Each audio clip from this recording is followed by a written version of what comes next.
Hello, hello, hello, everybody. Happy holidays. Happy holidays. We've had a lot of holidays in this time period. You know, this is the season of holidays. So, for all of you celebrating Hanukkah, happy Hanukkah to you. Those that are celebrating Christmas, Merry Christmas to you. And as we start today is the beginning of Kwanzaa. So, happy Kwanzaa to you. Many of us, probably most of us, are familiar with, for sure, Christmas and Hanukkah, and not as familiar as we are with those two holidays as we are with Kwanzaa. There are many who celebrate it, and I must say, I have some dear friends, the Browns, who for many, many, many years would host a wonderful event on January 1st, which is the last day of Hanukkah, at their home here in the Atlanta area. And unfortunate for us, many of us, they relocated to Denver, so we haven't had the opportunity to connect in that way. But it is so important, and they just represent it so well, and it made me very familiar with the holiday. And I wanted to share some things with you because fundamentally, Kwanzaa is about a set of principles and guidelines, and there's a lot of tradition involved with it as well, which I will cover in the next few days. But I just wanted to come together and share some of this insight because it is so not only valuable for the immediate community in which it was created, but for everyone that understands and embraces the principles. It can enhance your life. As I loaded up on those social media, you probably saw it. I have a 7-day challenge starting today because Kwanzaa is a 7-day celebration that starts today, the 26th of December, and it ends January 1st. And it is an opportunity for us to really look at the various principles. Hey, Jackie, welcome. Happy Kwanzaa to you. So it's an opportunity to really look at the various principles and how we can employ them. Because the way I look at it, we want to finish 2022 strong and then be prepared to start 2023 ready. And these principles will help us to hone and solidify some fundamental ways that we engage in our lives with other people, with our community, that can really set us up to win next year. So that's really the impetus behind it. I want to share a couple of things with you, and we're going to start this morning, because this afternoon, is give you a basic overview for a lot of people that have no understanding. And then every day around noon, we're going to talk about the different principle for that day and how you can employ that in your life, what you can do to make it a reality and not just a principle on paper, but something you can employ in your life. All right, let's just jump in. First of all, Kwanzaa, what does it even mean? The word means first fruit. It is something that we consider in the African culture that was really very important for that culture, is looking at the giving your first. And if you look from a Christian standpoint, we always talk about the tithe, the first of what you give, that you give that back. And so we want to be mindful of the value of doing that. Kwanzaa, as I said already, is really a holiday that goes from the 26th of December through the 1st of January. We talk about the different aspects of the African heritage culture. And when it really started, which was interesting, I think Dr. Karenga, he began this back in the 60s. There was the Watts riot. Some of you may remember that or read about it in history, depending on how old you are. There was a Watts riot, and it was a lot of racial tension. That was back in the 60s. Can we relate to that in any time more current? Just keep that in the back of your mind. But what he did was, in response to that, he was a professor, and he also was the chairman of African Studies at California State University. And so he pulled this together as a value system, a system for pulling the community back together. It was geared for reuniting, if you would, the Black community, because some were really acting out and a lot were acting out. It was a difficult time in our history. But this was designed with the intention of bringing us back together and unifying us and getting us all on the same page again. It is about helping us to support Black-owned businesses, about being accountable, about being financially accountable as well, and pulling it back together, and also about being creative and being full of faith and all of those things that we will touch on throughout this week. But the interesting thing is, it was geared and designed for that period, primarily for the African American community, but these principles are universal. They're good for everyone. So you don't have to be African American to really hone and embrace and celebrate this season. It really, I thought it was also interesting as I researched further. Kwanzaa actually has symbols, lots of symbols. We talk about the unity cup, we talk about the candles, the kinara.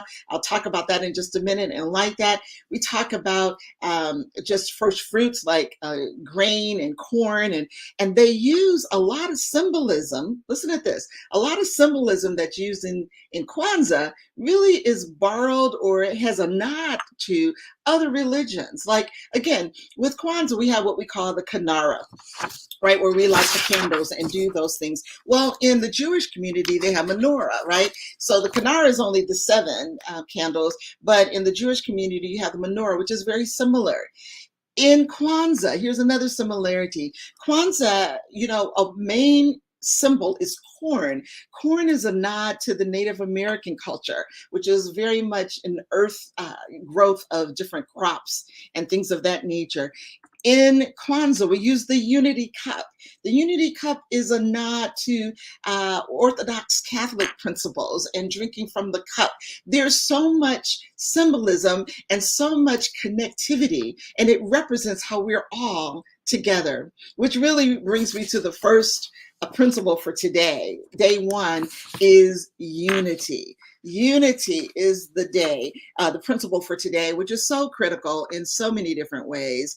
And I think we need it now more than ever. If you have not had your head in the sand for the last few years, you know that this world, this country, all over has had a lot of divisiveness, a lot of different groups and fractions fighting against one another. And you see that has not really resulted in anything healthy and whole.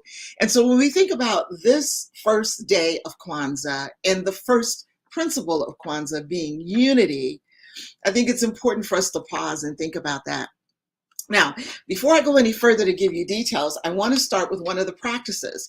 Every day, we light one of the candles in the kinara. And I have my version. It's not a full kinara, but I have, if you look over here, I have my candles, it's 7 candles. The black one is in the middle. We'll start there, and that represents the people, the gathering of the people, the unification of the people. And then you have red candles, which represent struggle, the challenges. But then you have the green candles, which represents hope and the prosperity and the things to come. So we're going to start today by, before I go further, and light the first candle, which again, you start in the middle, and each day we'll rotate between the black and the red. But we start with the unity candle, which is in the middle. It's the black one, so here we go.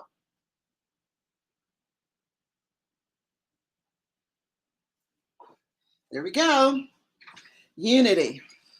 So each day you have an opportunity to represent and have it lit what that message is and where you want to live by. I made up, hey Charlie, I made up some cards, which I love, little postcards to remind me of what that principle is and what I want to focus on. And I just want to share this one little quote. It says, this is very practical. If you want to go quickly, go alone. But if you want to go far, go together. Unity matters. Be thoughtful with who you choose to be unified with. That's an African proverb. The key, ladies and gentlemen, is this. We want to unify the community. We want to not be a lone ranger. I'm a business person. Many of you are in business for yourselves. And, there's only so much you can do on your own. You really need to partner. You need to collaborate. You need to tie into the best of other people. We're really good at what we do individually, and that's fantastic, but we're not good at everything. And so you want to partner with and unify and connect with other people who can support and encourage and keep us all strong. As a community, I want to be concerned about my neighbor. I have to think about this, like even yesterday, just kind of a simple example, but the alarm went off in our building and they had some water issues. And it wasn't just their unit that was affected. We all were affected because we are connected. And that's a simple example, but it's true in our communities abroad. So I want you to be reminded of those things as we go forward, because it really is going to matter. I want to give you a couple of more nuggets, and then we're going to wrap up, because every day we'll give you one principle and how you can go about making that reality for you. One of the things you can do to help bring more unity in your life, in your family, in your community, in your church is this: listen more. Actually ask questions and listen more versus talk. Listen and understand, because listening leads to understanding. Listening leads to really embracing people that are different and really having a clarity about who they are and an expansion of our own thinking when you take the time and the intention to listen to other people more closely, particularly people that are different than you. It doesn't mean you have to buy into everything they say, but it expands your horizon and you understand them better. So even if you don't fall in love and become them, you understand them, and it helps us to unify our engagement. So listening is one critical component that you want to do. Another thing is you want to reach out and decide, as I said earlier, not to be a lone ranger. Now, I have to admit, I tend to think I can just do this, I can make it happen, and many of us can. And our lives have demonstrated that we can do a lot on our own. But ladies and gentlemen, I know, and you should know by now, you do a lot more with partners, with people that can expand your reach of who you can reach out to, who you can connect with as a speaker and a trainer. Yes, I have a good group of people that I know, but Jackie, who's on here, she's got a group of people I don't even know. And so we can collaborate, and I have people she doesn't know. Partnering, if we unify, we're stronger and broader, and we can impact even greater by just connecting. So make sure you decide not to be a lone ranger in 2023 if you haven't been, and start asking those questions, getting to know people, and learning people more than you know already. I'm going to give you just a couple more nuggets, because this is going to be a quick 15 minutes so you can continue to stay together. But I want to just make sure that I have a comment here. You must develop a strategy to make Kwanzaa a lifestyle in our modus operandi. Collaboration is the key. Thank you, Charlie Hardy. You're right. We have to do it intentionally. It's not by happenstance or accidental, but the power and the results that you get by making that intentional effort is phenomenal. I tell you, it's so true. And this first one is so important. It's unifying. So I'm going to give you another piece that I don't want to leave this point. We just got together, many of us, for Christmas and Hanukkah. Have family have come in and flown in, or you flew in somewhere or drove somewhere, and you connected, and we had dinner or whatever you did to celebrate. Some of us didn't, but most of us gathered in some way or another. Make that an important piece. We don't have to wait till Christmas or when someone in our family dies, right? That's another time that we tend to gather. We don't have to wait for that period. We want to make sure that we reach out to each other, especially right now. We have social media, we have different ways we can do that, but be intentional about doing that. Be intentional about collaborating even within your family. You know, for example, we had a family reunion earlier this year. It was the first time in a long time, and it's the first one since my mom and one of my sisters relocated to heaven, which is really hard.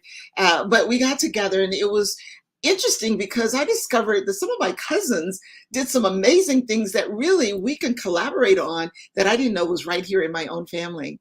So again, coming together, making unity an important component is really something that's going to make a difference for you. I'm going to wrap this up. And again, here, one more thing I want to tell you though, because here's how you go every day.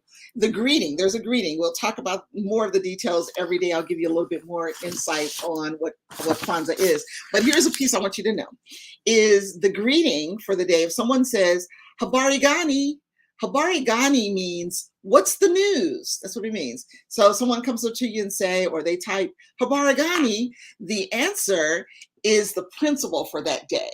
So we would say the principle for unity is Umoja, Umoja, Umoja,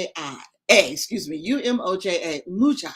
That's unity. So someone says Haramagani, you say Umoja, or unity, right? So that's the principle, and that's how that works. Listen, tomorrow I'm going to give you more details on the background of Kwanzaa, so you'll have a little bit more insight, and we'll talk about the next principle. But for today, if I said to you, Habaragani, what do you say? Muja, unity. Think about unifying. Listen to people. Decide not to be a lone ranger. Connect and be together. If you want to email me, I see you, Charlie. You want my email contact? That's great. I'm really giving out information, not selling you anything.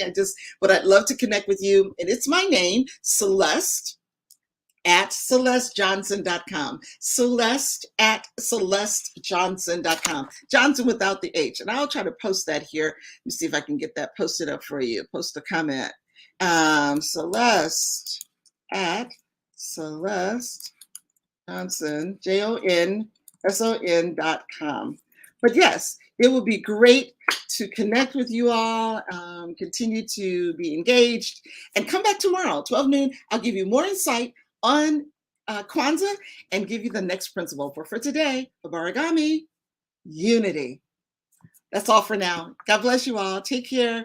Thanks, Charlie. Thanks, Jackie. Thank you all for being on. Come back tomorrow. We'll have more. Bye-bye.